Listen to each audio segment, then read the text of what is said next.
To better understand who we are and where we're going, we need to understand where we came from. These words ring true, be they in our world or one of fiction. Once again, we're about our business of providing you, the viewer, with a richer experience by exploring the things that make the PSO2 universe what it is. My name's Zio, and I'll be your lore keeper. Episode 6 was significant in two ways. Not only was it the epic conclusion to the long-running saga, but also a swan song for the game as fans knew it for nearly a decade. Episode 5 concluded with the introduction of Shiva, the goddess of annihilation. All the key members of ARCS convened to discuss countermeasures against this new threat. We know nothing about Shiva and her cohorts besides the fact they eat photons for breakfast. This effectively renders ARCS weapons all but useless. So why did she even have this power? Well, she was built for that very purpose. A piece of intel that Risa shares with us. She was the ultimate photonic vessel, created to contain everything. She tells us of the one who created this vessel, conversing with it as if it were an actual person. This was Luther's magnum opus, but his fellow photoners didn't care. Their last attempt at replicating Xion went horribly wrong, so they had to do some urgent damage control. They took the soul out of this body, pumped it full of photons, and used it as bait for the profound darkness. Of course the plan worked, and both were sealed up in subspace. Sarah tells us there's an AIS researcher who wants to meet us. We meet up with the eccentric high caste Ludmila, who doesn't even notice we're in the room. She's made some modifications to the AIS units so they're ready for deep space combat. She wants us to do some field testing. But we have more pressing concerns here. Looks like Shiva and company are invading the mothership. ARCS always had an edge over the Falspawn, but this time the hunter was the hunted. No one could even hope to stand up to this trio, so Shiva turns this into a little game between Varuna, Mitra, and herself. At the core, Sarah squares off against Shiva, but she's very much outclassed here with or without photons. Shiva tries to kill Sarah, but Xiao steps in, absorbing the attack and subsequently killing him instead. We come on the scene just in time to watch Xiao die in Sarah's arms. Around that time, Ulk shows up in a brand new AIS and issues Code Abyss to evacuate everyone. Now what's a trio of villains without a fancy hideout? And what better location for that hideout than your enemy's home base? The mothership Xiao is now under new ownership. Shiva and company move in and use it as their base of operations, even redecorating the place. Before dying, Xiao told Sarah to pay a visit to Amduskia. She thinks Rokamiz might have something to do with this request. We head to Amduskia to meet with Rokamiz, who fills us in on the planet's origins. Turns out Amduskia was made from two Xion clones. One of them couldn't predict and the other couldn't process. So the Photoners smashed the two together to create one single planet. Of course it didn't pan out as they'd hoped.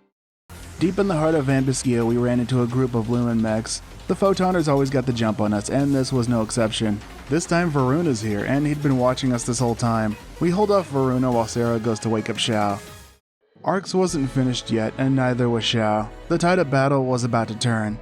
Xiao's back, but this time he's sporting the calculational power of two Xion clones. No more Photoner sneak attacks. It was time for a counteroffensive. ARCS would attempt a direct assault with a squad of newly upgraded AIS units, but of course Shiva makes short work of them, forcing the others to retreat. Xiao notes that her photon output is off the charts. What if there was a way of suppressing that? Matoya remembers Sukuna Hime's sealing circle meant for suppressing Magatsu. Back on Harukatan, we reunite with Sukuna Hime and fill her in on what's been happening. She sends us to the spot where Magatsu is sealed up. We draw the fiends out, and eventually Shiva turns up. Shiva breaks the keystone, setting Magatsu free, but even the combined might of Sukuna Hime and Magatsu proved to be no match for Shiva. The plan worked, but the Photoners were 2 steps ahead. Well, the Shiva that we just cut down was actually Mitra. She's impressed that this plan worked, and that we managed to bring down Mitra, but the gloves were off now. Playtime's over. But then Phaleg comes on the scene, managing to give even Shiva a run for her money. This catches her completely off guard since Phaleg's power doesn't come from photons. Phaleg wanted to keep fighting, but whisking us off to safety took priority. Shiva meant business, so the Photoners set their sights on Earth. Even Earth's best and brightest were on the ropes here, so Wenga would enlist our aid. The fight on Harukatan was an important proof of concept. Sealing up Shiva's photons was the key to victory here, but we needed a much bigger barrier. But how do we make one that spans the entire universe? It seems Omega is the key here, since our deeds there influence things in our universe. But the heart of the anima thread was heavily guarded, and we had to bust our way through scores of Lumen mechs. Varuna was waiting for us where he would make his final stand. With this universe-sized barrier in place, Shiva's forces pulled back to the mothership. It was time for the final assault on the Photoner fleet and the mothership. The entirety of Ark's might was brought to bear against the Photoner fleet as we made our way through the mothership alongside Matoi. Shiva was waiting for us in the core of the mothership where we would challenge her to one final battle. Shiva was significantly weaker, but she still had the upper hand against us. But Sukuna Hime would come on the scene to help us out with the sealing circle, letting us deal the final blow.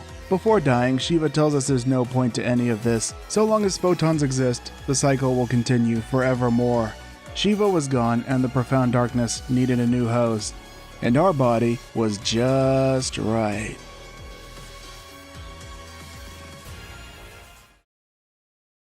Here we are, back at the beginning of everything. A slave to our fate, ever doomed to repeat this again and again and again and again. Or are we? Well, we're about to flip this so-called fate of ours, the big fat middle finger.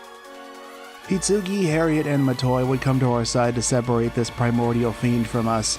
The true final battle is upon us. We're going to break these chains of pain once and for all. We're going to build us a new future here. No more sacrifices, no more time loops. What Shiva said during our first encounter was very true. Not even the Akashic records know which one of us will yet remain. But what does this brand new future look like for ARCs and the universe at large? Perhaps a universe without photons? What does that even look like? Are there still corners of the universe that remain untouched? An overarching theme of the PSO2 saga is that our actions, as well as our inactions, can have long-lasting implications. It also illustrates the lengths to which one will go to make things right. Well, that was PSO2 episodes 1 through 6 for you. If you enjoyed this series, well, you know what to do. As always, thank you so much for watching and for the continued support. I hope you enjoy the rest of your day. And remember, to thine own self be true. Until next time, farewell.